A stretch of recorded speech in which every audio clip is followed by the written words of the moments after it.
Abra sua Bíblia comigo em Mateus capítulo 24. Mateus 24.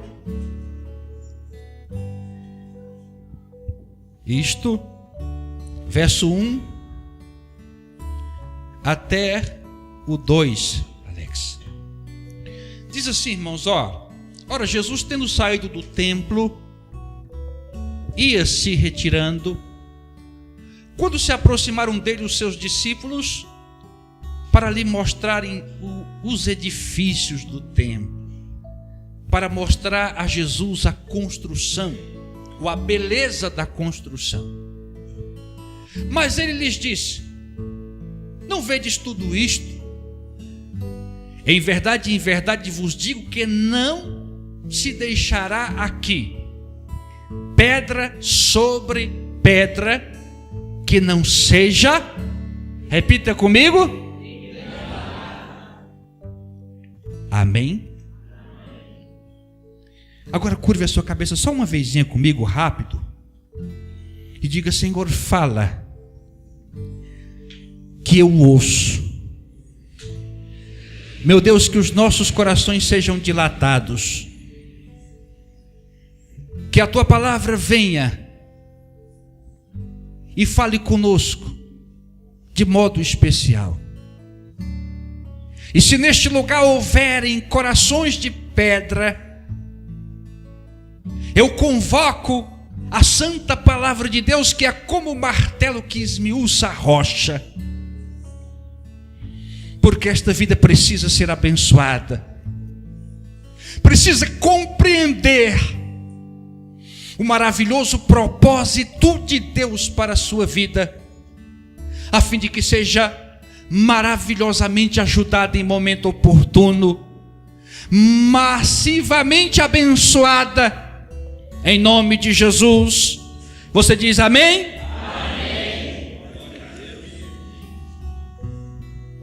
Nós estamos atravessando, eu chamaria de uma fase em que há algumas especulações, alguns comentários a respeito de algumas tecnologias que surgiram recentemente e estão sendo implantadas. As pessoas estão aflitas, não são poucos os comentários acerca do chip que está sendo testado em seres humanos, aquele que é implantado na pele, na mão, um tipo de tecnologia que vai melhorar a identificação, vai facilitar algumas transações comerciais. Enfim, a ideia é promover segurança para as pessoas. Mas tem muita gente achando que aquilo é o chip da besta, é o número 666. E eu quero, irmãos, com a graça de Deus, trazer-lhes uma palavra, pois não é o achismo não tem valor. Aquilo que as pessoas pensam, nem sempre, ou quase sempre, é o que é errado. É preciso atentar, é preciso ouvir, é preciso aprender da palavra do Senhor, a fim de que não sejamos como meninos levados a todo vento de doutrina, a fim de que sejamos fortalecidos e firmes no Senhor e na graça do seu poder, a fim de que Ele possa, através das nossas vidas, revelar a sua glória, o seu poder, a fim de que você seja instrumentalizado pelo Espírito, a fim de que você seja uma bênção e um abençoador para a glória do Senhor. Quanto se propõe a ser uma bênção? Levante a sua mão e diga: eis-me aqui, Senhor. O Senhor Jesus apontou, identificou alguns indícios que antecederia a sua vinda, que são os sinais que indicariam a brevidade dos dias ou o cumprimento de todas as coisas. E nós vamos começar com este capítulo 24 e os 2 versículos que lemos. Primeiro, irmãos, o templo judeu, o templo reconstruído, ele seria destruído novamente. Naquele momento, os apóstolos ainda estavam apegados a símbolos religiosos, ainda estavam apegados às tradições do judaísmo. E o coração do judaísmo é o templo, ou era o templo de Jerusalém. Pois o templo na antiga aliança era de fato a habitação de Deus. Quando se construiu o templo, não foi para que homens vivessem nele, ou para que pessoas se reunissem nele, a fim de adorarem a Deus. O templo foi feito para o Senhor, era casa de Deus, morada do Senhor, de onde Deus se revelava, a partir de onde Deus falava, a partir de onde Deus se manifestava à nação. As igrejas construídas no período do Novo Testamento não são casas de Deus, como muitos ousam dizer por aí, são apenas templos feitos para que os homens remidos no sangue de Jesus e todas as demais pessoas possam se reunir a fim de adorar o Deus que vive e reina para todo sempre, porque diz as Escrituras que Deus não habita em templos feitos por mãos, mas Ele habita em você, que é o perfeito templo, a habitação do Espírito. Deus não habita entre paredes, mas Deus habita entre e dentro do seu próprio povo. Se você é um templo de Deus, você pode dar graças, porque o Senhor está em você. Mas para o judaísmo, o templo representava a sustentação da antiga aliança. Como primeiro sinal, Jesus disse que o templo seria destruído, e não seria apenas destruído. E quando Jesus ia saindo do templo, aproximaram-se dele os seus discípulos para lhe mostrarem a estrutura do templo. Jesus, porém, lhes disse: não vedes tudo isto? Em verdade vos digo que aqui não ficará pedra sobre pedra que não seja o quê? Derrubado. Quando eles ouviram esta palavra de Jesus, aguçou a curiosidade, aumentou a sede de saber quando isto iria acontecer. Logo que se retiraram de Jerusalém e subiram ao monte à noite para orar, um costume de Jesus com os seus, eles então se aproximaram dele e começaram a perguntar. E estando assentado no Monte das Oliveiras, chegaram-se a ele os seus discípulos em particular, dizendo: dize-nos, quando serão essas coisas, e que sinal haverá da tua vinda e do fim do mundo? Eles queriam saber o seguinte: como, Senhor, nós vamos saber? Como nós vamos identificar o tempo? Como nós vamos discernir o tempo da tua vinda? Que sinais haverá? Que indícios o Senhor nos dará para que possamos então descobrir se o Senhor está perto ou se o Senhor está longe, se o Senhor está chegando ou se o Senhor ainda nem saiu dos céus para chegar à terra? Como haveremos de descobrir estas coisas? Jesus então começou a apontar os indícios, mas o principal indício seria a destruição do templo e a tomada de Jerusalém. No mesmo capítulo 24, no versículo 15, diz o seguinte: quando, pois, virdes que a abominação da desolação, de que falou o profeta Daniel, que estiver ou está no lugar santo, aí ele faz um mistério. Quem ler, entenda. Versículo 15. Então os que estiverem na Judeia, fuja para os montes, e quem estiver sobre o telhado, não desça a tirar alguma coisa de sua casa, e quem estiver no campo, não volte atrás a buscar as suas vestes. Ele está dizendo que naqueles dias as pessoas não deviam se preocupar com qualquer bem que elas possuíssem, que elas não deviam arriscar nada, que elas deviam fugir o mais depressa possível para escaparem com as suas vidas. Ele fala do cerco de Jerusalém, da tomada da cidade. Mas quando Jesus fala isso, indicando que seria o primeiro grande sinal da sua volta, o primeiro grande sinal do princípio das dores, o primeiro capítulo do fim, ou o início do último capítulo, eles então ficaram a perguntar-se como isso vai acontecer. Jerusalém permanecia como antes. O templo estava lá, bem construído, bem visitado, era uma atração turística mundial. As pessoas iam até lá apenas para vê-lo, para apreciar a sua magnífica estrutura e com algum tipo de fé, ou algum tipo de misticismo, esperando receber alguma coisa naquela cidade. Agora os anos vão se passar, a profecia foi declarada, os anos vão se passar. No ano de 64 depois de Cristo, acontece a sucessão de eventos que vão desencadear ou que vão cumprir a profecia. Primeiro, o rei Dominiciano, ou o imperador louco romano, o monstro cruel, o homem mais cruel de que se tem notícia, que reinou sobre Roma.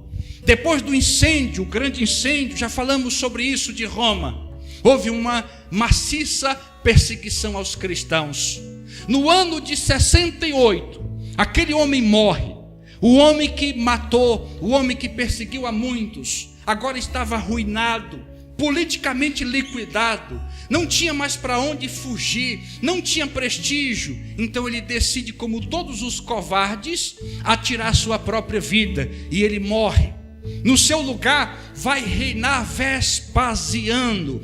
Vespasiano então começa a reinar, ou começa a governar em 68 da era cristã. E no seu governo, o seu filho Tito, que foi elegido, ou que foi nomeado como general, comandante das tropas, das legiões de Roma, vai então aceitar um grande desafio. Este rapaz, que era apenas um jovem general, ele vai convocar o concílio de guerra para decidir a respeito de Jerusalém. E aquele concílio decide o seguinte: vamos fazer guerra a Jerusalém, vamos tomar aquela cidade. Como faremos? Discutiam eles. Então lançou-se uma estratégia: nós vamos entrincheirar, nós vamos cercar a cidade, nós vamos obrigá-los a se render. Quando não tiverem mais o que comer, nem o que beber, então eles se renderão e capturaremos aquela cidade. Isto está aqui em Lucas, capítulo 19, versículo 43 e 44. Veja comigo a profecia do cerco. Jesus fala sobre o cerco: porque dias virão sobre ti, em que os teus inimigos te cercarão de trincheira. Dias virão, está falando do futuro, está falando de eventos que ainda se sucederão. Porque dias virão sobre ti, em que os teus inimigos te cercarão de trincheiras, e te sitiarão, e te apertarão de todos os lados. O versículo seguinte diz: e te derribarão a ti e aos teus filhos que dentro de ti estiverem, e não deixarão em ti pedra sobre pedra, porque não conheceste o tempo da tua visitação. Jesus pronunciou esta sentença contra Jerusalém no dia em que ele entrou na cidade, e a cidade o aclamou como rei, a entrada triunfal de Jesus. E quando Jesus viu aquela cidade, e quando ele começou a se dirigir a ela, ele começa a chorar. Ele chora, porque ele dizia: se tu conhecesses o dia da tua visitação, se tu entendestes quem é que entra em ti hoje, o teu futuro não seria tão escabroso, como será? E Jesus então chora. Ele começa a pensar naquelas milhares de pessoas que iam morrer. Ele começa a pensar naquelas milhares de pessoas que iam morrer de fome. Ele então chora pela cidade. Jesus chora pela loucura dos homens. Quantas pessoas hoje estão ainda vivendo na loucura? Quantas pessoas hoje ainda se apegam ao pecado, ainda vivem no pecado, apesar de ouvirem a mensagem, apesar de ouvirem a palavra do Senhor, que fala com elas de dia e de noite, para que abandone a sua vida de pecados, para que venha para Jesus, ainda que ouça que Jesus por elas morreu na cruz, pagando o preço pelos seus pecados, ainda que escutem que Jesus está de braços abertos, apelando para que venham e sejam salvas, ainda que Jesus esteja disposto a tirar o seu fardo de pecados e em lugar dele dar um jugo suave, elas continuam na loucura, elas continuam na teimosia, continuam se rebelando contra Deus, não sabendo elas o que no futuro algo muito ruim está para acontecer, algo muito ruim estava para acontecer, algo muito tenebroso iria acontecer. Não havia meios de se livrar daquilo. A cidade seria entrincheirada, o templo seria destruído, e as pessoas que estivessem dentro da cidade seriam esmagadas e mortas. Eles ouviram isto? Bem, em 69, as legiões romanas cercam a cidade. Só que antes que eles estabelecessem o cerco, aqueles que ouviram a mensagem de Jesus Cristo, aqueles que creram na palavra profética, eles então se reuniram e decidiram fugir daquela cidade sentenciada à destruição. E para que eles não desconfiassem, eles então se organizaram em pequenos grupos.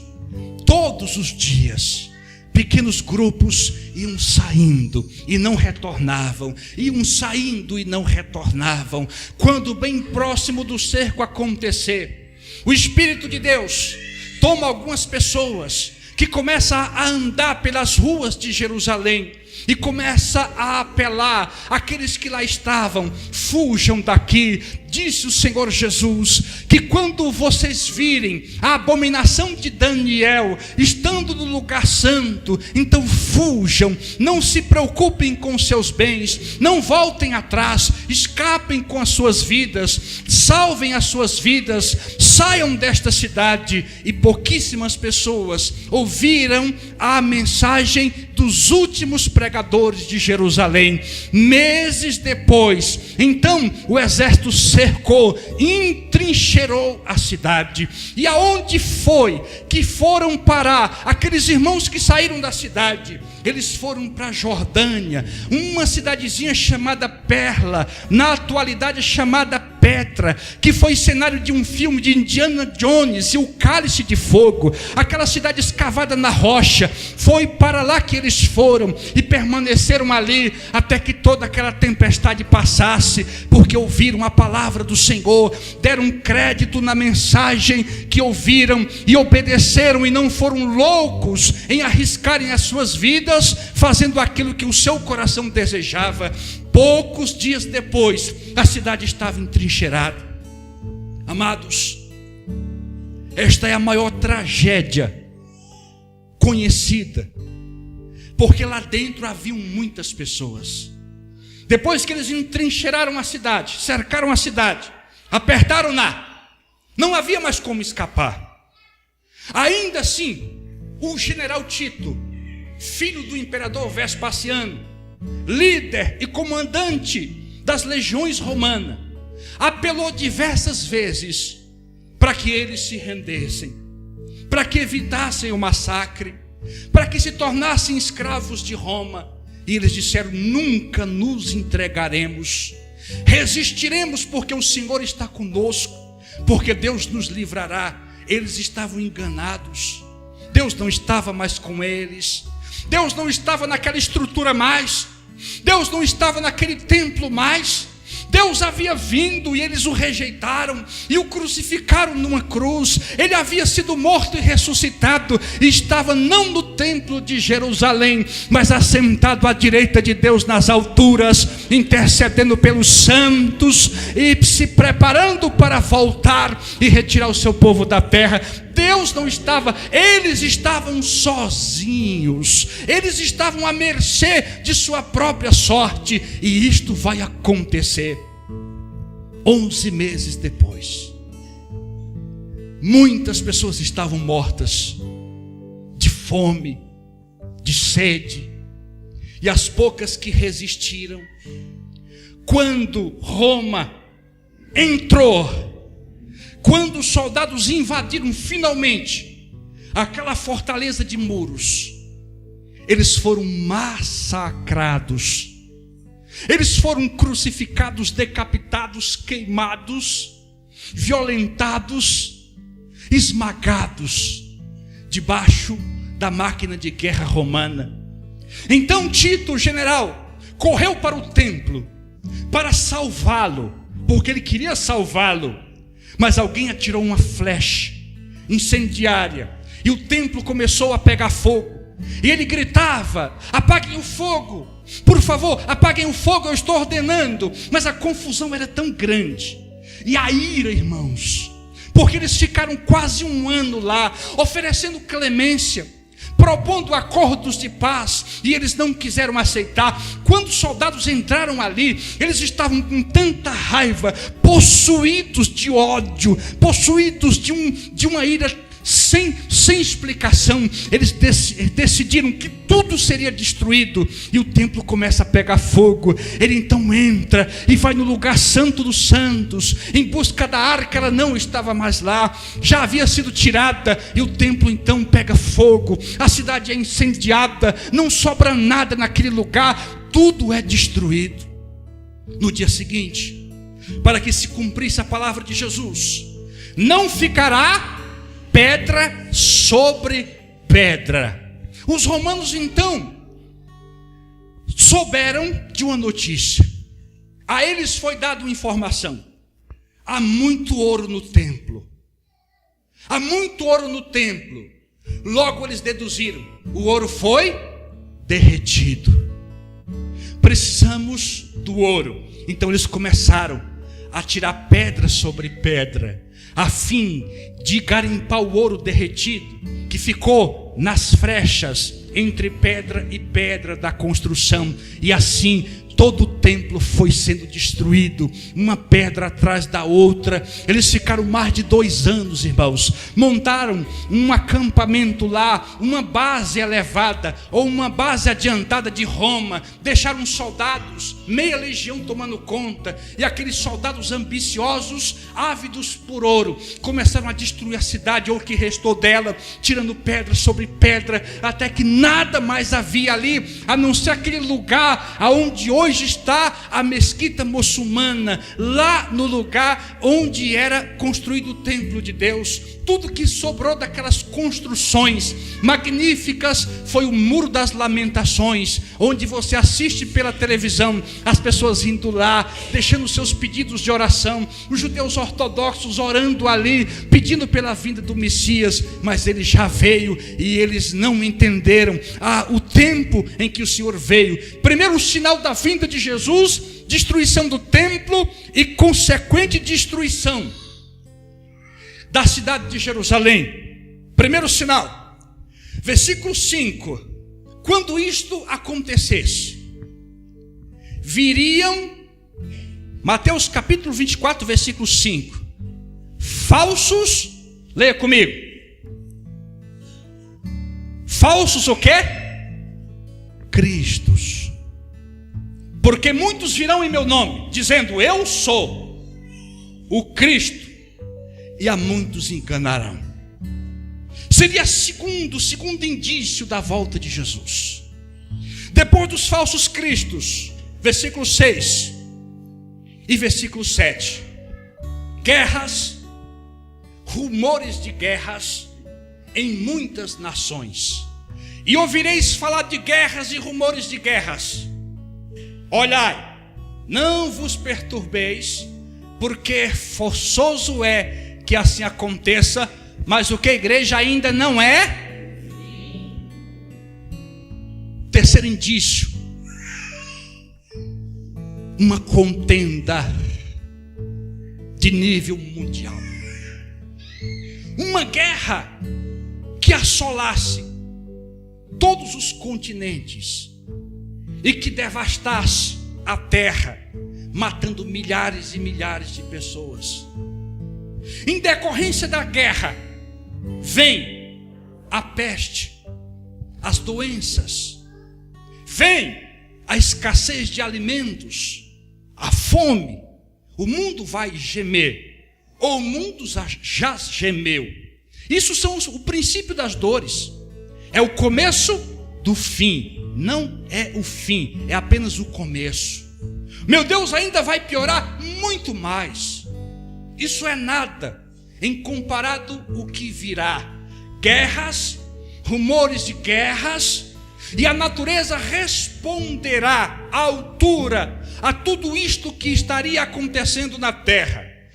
Virão ou acontecerão terremotos em vários lugares.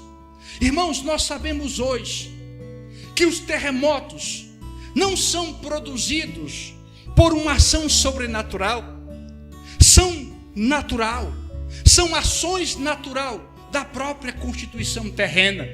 Agora, o aumento de terremotos, o aumento de desastres como estes, seria um indício, seria um sinal da volta de Jesus. E nem é preciso te lembrar que nos últimos dias aconteceram terremotos a nível extremamente grandes e que muitas pessoas foram mortas. São a multiplicação de fenômenos que a princípio são naturais, mas que aqui vão indicar alguma coisa está acontecendo. É um dos sinais da volta de Jesus. Então versículo 6 fala de guerras, rumores de guerras em muitos lugares, contenda entre nações, nação se levantando contra nação, reinos contra reinos. É uma guerra, é um desentendimento. Se você for analisar à luz de fatores históricos, como explicar a guerra dos 100 anos entre França e Inglaterra? Por que eles passaram um século se matando? Se você perguntar quais foram os reais motivos, ainda que alguém tente explicar, não convence. Por quê, irmãos? Porque a Rússia fez o que fez contra o seu vizinho, agora, recente. Porque houve duas guerras de proporção mundial. Não havia motivos que justificassem.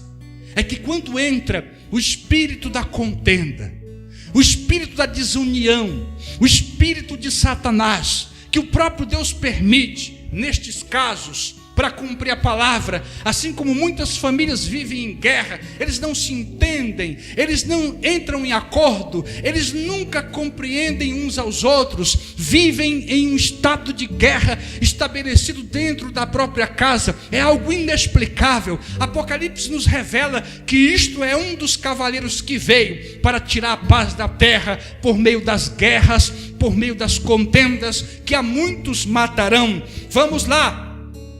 Versículo 9. Uma grande perseguição à cristandade. Alguém está vendo hoje o Estado Islâmico, ou um dos braços, ou uma das ramificações da Al-Qaeda, e de tantos outros grupos como Hamas na Palestina. E o mundo está olhando, extremamente preocupado com o que está acontecendo. Meu Deus, ninguém vai dar cabo disso? Quem vai parar isso? Aonde estão as nações com seu poderio bélico? Por que não extermina o Estado Islâmico? Porque Deus não ordenou ainda que eles sejam aniquilados. Irmãos, de 68 a 74 aproximadamente, sobre o governo de Vespasiano e seu sucessor, aquele general Tito que destruiu Jerusalém, milhares de cristãos foram mortos. Não foi apenas alguns, mas foram mortos sistematicamente. Cristãos perderam a cabeça em guilhotinas, foram decapitados com espadas, morreram queimados, betumados ou vestidos de betume para serem usados como tochas humanas, foram vestidos em peles de animais selvagens e foram lançados aos cães para serem estraçalhados vivos, foram lançados à cova dos leões. Sabe por que o Coliseu existe até hoje? Sabe por que aquele estádio é memorial? Porque na época a igreja romana, quando assumiu a diretriz do poder, em 330 da era cristã, decidiram preservar aquele monumento como monumento à morte. As pessoas não entendem hoje, todos olham aquela estrutura e se admiram e tiram foto com ela, ou na frente dela, mas aquilo é um monumento à morte. Milhares de pessoas perderam a vida ali, foram despedaçadas por animais ferozes ali, uma grande perseguição, porque Jesus disse que isso ia acontecer. Acompanhe comigo o versículo 9. Então sereis entregues à tortura, e vos, o que, igreja? Deixa eu te fazer uma pergunta. Quantos aqui estariam prontos para enfrentarem, se possível for, a morte em defesa da sua fé? Se eu te pedir para levantar o braço, eu vou estar sendo desleal com você, porque muitos vão levantar apenas para atestar que tem coragem, outros para não serem taxados de incrédulo, mas são poucos os que estão disponíveis. Irmãos negam Jesus por muito menos. Vai chegar aqui o mês de junho e muitos vão negar Jesus e vão se abraçar com o João, e vão abraçar as suas doutrinas, as suas imundícias, os seus pecados, e vão virar as costas para Jesus. Muitos negam Jesus por muito menos, quanto mais se fossem confrontados a testemunharem a sua fé, mesmo correndo o risco de serem mortos. Mas Jesus disse: vos matarão e sereis odiados de todas as nações por causa do meu nome. Uma grande perseguição. Versículo seguinte, 10. Nesse tempo muitos hão de se escandalizar e trair-se-ão uns aos outros, e mutuamente se odiarão. Imagine as pessoas hoje. Começa a vir na igreja, aí um ente querido, um amigo, um chegado, um parente, começa a pressionar. Você vai largar a sua religião, você vai contrariar a tradição de painho, de mainha, você vai deixar a religião da nossa família para mudar, simplesmente mudar por mudar, porque as pessoas aí fora não entendem o evangelho, as pessoas não compreendem o propósito de Deus. E aí você diz o seguinte: não vou não, a minha família é muito mais valiosa do que isso, para preservar a paz na minha casa. Já houve pessoas que me disseram isso: pastor, para manter a paz na minha casa, eu deixei de ir à igreja, eu deixei de congregar para manter a paz dentro do meu lar.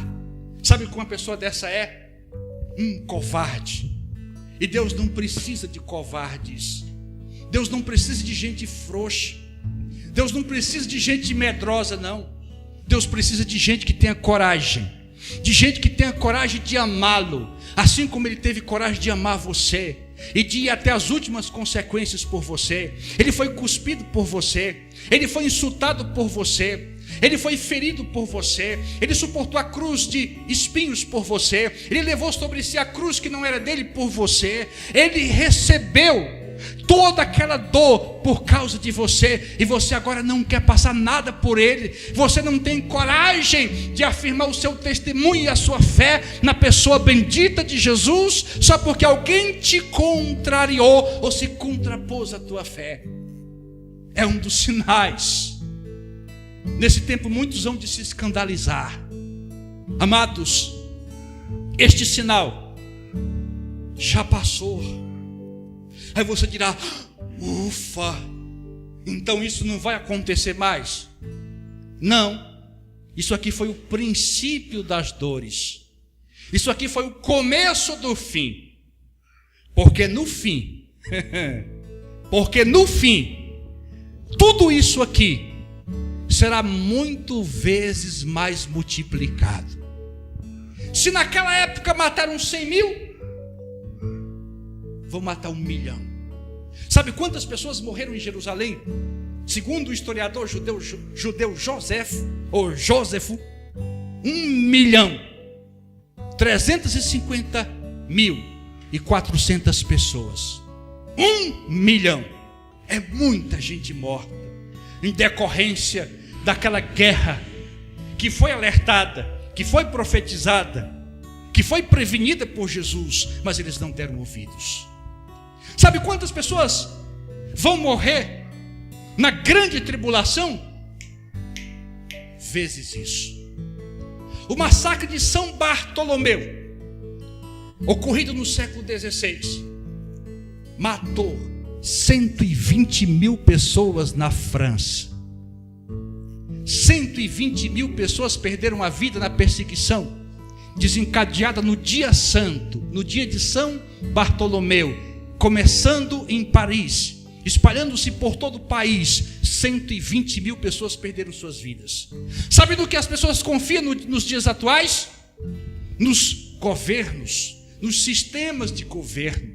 Alguém, irmãos, em sã consciência, com o mínimo de noção, vai dizer assim: vai haver uma perseguição. Mas escute, não vivemos mais uma tirania, não vivemos mais um imperialismo, não temos lá no poder um governo despótata, temos um governo democrático, existem leis, existem mecanismos, ninguém pode sair matando assim. Verdade, não é? E por que o Estado Islâmico está fazendo isso? Por que eles não obedecem às leis? Por quê? Confia no poder das nações, na proteção dos governos. Mas quando Deus permite, nada disso resolve. Nada disso resolve. Um dos sinais, uma grande perseguição. Encerramos aqui com o versículo 11.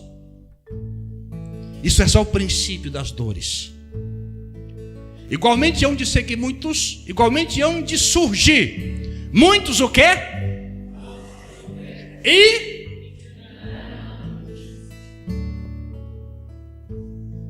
existem falsos profetas hoje? Existe, irmãos.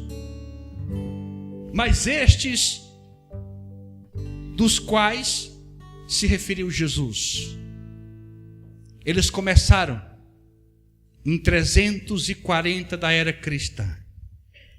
Por séculos eles enganaram, eles iludiram, eles dominaram as pessoas ao seu bel prazer. Os profetas, entre aspas, que se referiu Jesus, sistematicamente, em todas as eras eles enganaram. Mas nos últimos tempos se levantarão, ou se levantará sozinho, que sobrepujará todos eles. Sozinho.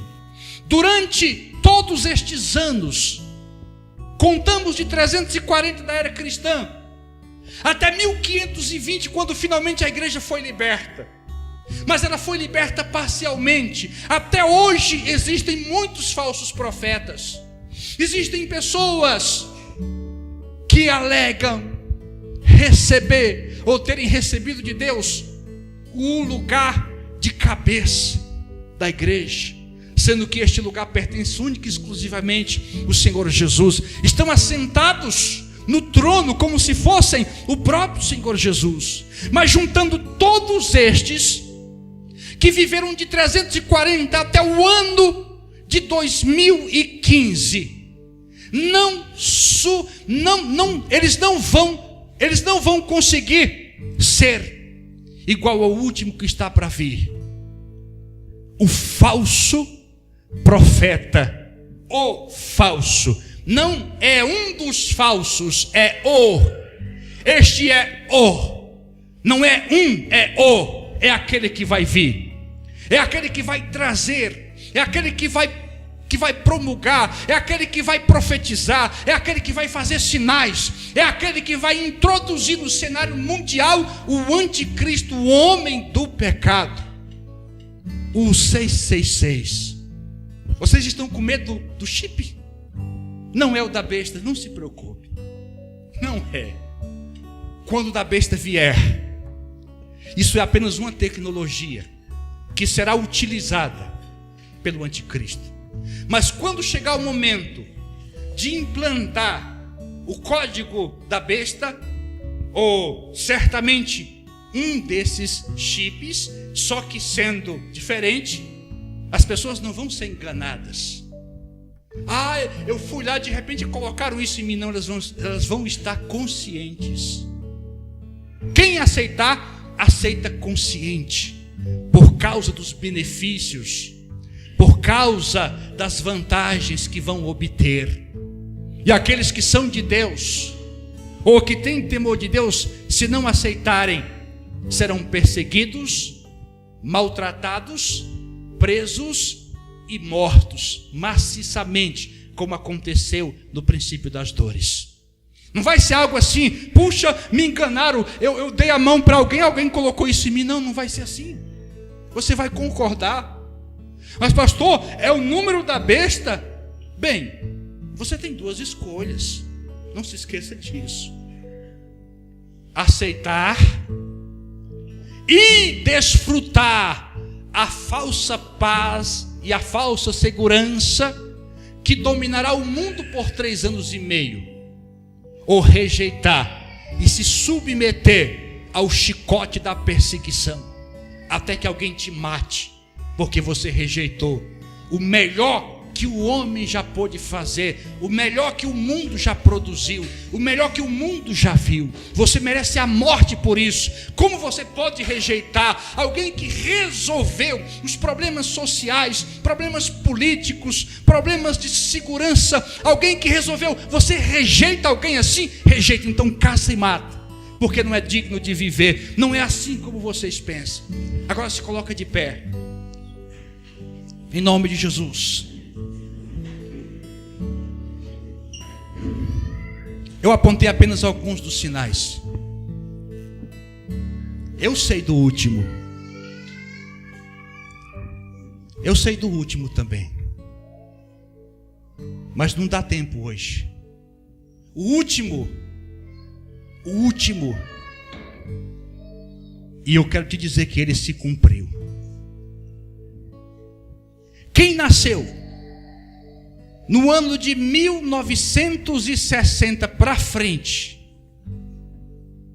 viveu na era em que o último sinal aconteceu. Aconteceu.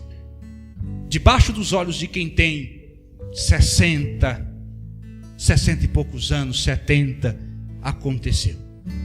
Agora o meu conselho para você é não ficar se preocupando com besta, não ficar se preocupando com nada disso. O que você precisa é fazer como aqueles irmãos fizeram. Quando eles ouviram a palavra do Senhor Jesus e viram os sinais, eles interpretaram: chegou o tempo. Sabe o que é a abominação da desolação de que falou o profeta Daniel? Tem muita gente que tem curiosidade de saber. É a presença romana nos átrios do templo, na cidade santa, no lugar santo, ele entrou no lugar santíssimo. Aquela era a abominação da desolação de que profetizou Daniel. Jesus disse: quem lê, entenda. Muitas pessoas leram aquilo, olhando, falaram: meu Deus, aconteceu. Mas eles foram capazes de escapar. Quantas pessoas estão brincando com a sua vida? Sabe, se eu fosse Jesus, eu ia chorar por você que ignora tudo isso, por você que vira as costas a tudo isso. Se eu fosse Jesus, eu ia prantear pela loucura que você comete, a não crer nas Escrituras, a não se aliançar com o Senhor Jesus enquanto você pode, porque a próxima destruição não será apenas de uma cidade, não destruirá apenas 1.400.000 e poucas mil pessoas. Ela é uma destruição muito maior, e as consequências serão eternas. Aquelas pessoas que foram massacradas em Jerusalém no ano 70, algumas delas, algumas poucas, acabaram sendo salvas. Os seus corpos jazem no pó, seus espíritos estão na presença de Deus. No dia da ressurreição vão ressuscitar glorificadas para a vida eterna. Mas a grande maioria morreram, serão levadas ao julgamento, serão sentenciadas ao lago de fogo e enxofre, aonde haverá pranto e ranger de dentes, onde o bicho não morre e o fogo não se apaga, porque elas não quiseram ouvir, porque elas ignoraram. Coloca a mão no teu coração. Não vou te chamar para vir aqui na frente, não. Mas se você quiser fazer uma aliança com Deus hoje, se você quiser tomar uma decisão, se você quiser mudar de vida, Senhor meu Deus, meu eterno Pai, aqui estamos reunidos em Tua maravilhosa presença. Senhor, se eu pudesse convencê-las, se eu pudesse aplicar estas verdades tão essenciais e eternas em seus corações e mentes, eu certamente o faria. Mas não compete a mim, Senhor. Por isso eu te suplico, em nome de Jesus, salve esta vida, Senhor. Salve estas vidas que não têm noção do que vai acontecer no amanhã. As pessoas aqui estão tão iludidas com o futuro, Senhor. Estão vislumbrando um futuro tão brilhante, de tantos acontecimentos extraordinários, de tantas realizações, mas elas não sabem, mal sabem elas, que o futuro é sombrio, o futuro é tenebroso, o futuro reserva dores, lamentos e ais, que nunca deixarão de ecoar. Assim como aqueles moradores, ó Senhor, não sabiam o futuro que lhes aguardava, um futuro de morte, de dor, de destruição, de desespero. Assim, Senhor, é o mundo hoje. O mundo é como Jerusalém, estão seguros dentre os seus muros, achando que nada vai lhes acontecer, achando que a vida é longa, que os seus dias são belos, que a sua vida é uma vida de doçuras, de prazeres, de alegrias, e mal sabem, Senhor, que os muros vão se ruir, vão cair, a proteção vai acabar e a assolação virá no momento e os levará a todos sem que percebam. Quando se derem conta, estarão na eternidade e os seus lamentos nunca terão fim, e a fumaça do seu tormento subirá para sempre. Não descansarão de dia nem de noite por terem rejeitado a tua grande salvação. Meu Deus, imprima nos corações as verdades da tua Escritura, as verdades do Espírito, para que um dia, Senhor, se não for hoje, possam se voltar a Ti e receberem o Teu Filho Jesus como o único meio de salvação, de redenção e de vida, em nome de Jesus. Você diz comigo amém? Amém. Poder se assentar um só instante. Aniversariantes, a irmã Anália, ela está presente? Irmã Anália? Está. Pastora Vera, venham aqui à frente, nós vamos orar por vocês. Quero pedir o pastor Fábio para orar e já encerrar o culto. Se você quiser uma oração no final, uma unção, vem aqui à frente e após o culto nós faremos. Aleluia. Estenda suas mãos para cá, queridos. Vamos interceder ao Senhor em prol dessas vidas. Pai querido, muito obrigado. Queremos, Senhor, te louvar nesta hora em gratidão pela vida da pastora Vera, pela vida da irmã Anália, pela vida do irmão Rafael. Meu Deus, pedindo que o Senhor seja com eles, que eles continuem na tua presença, pois é desta maneira que vencerão, é dessa maneira que triunfarão, é dessa maneira, meu Deus, que alcançarão grandes coisas da parte do Senhor. Meu Deus, que essa data se repita por muitos e muitos anos, e a tua paz, a tua alegria, o teu favor possa reinar nos seus corações, abençoando eles com todas as sortes de bênção. Meu Deus, assim nós, como tua igreja, oramos ao Senhor, pedindo a ti o teu favor sobre estas vidas, no nome poderoso de Jesus. Amém. Que Deus te abençoe, te conceda uma semana vitoriosa, uma semana abençoada. Volte na quarta, sexta, sábado, não se esqueça do culto, e que Deus conceda uma semana de vitória em nome do Senhor Jesus. Dê um abraço no seu irmão.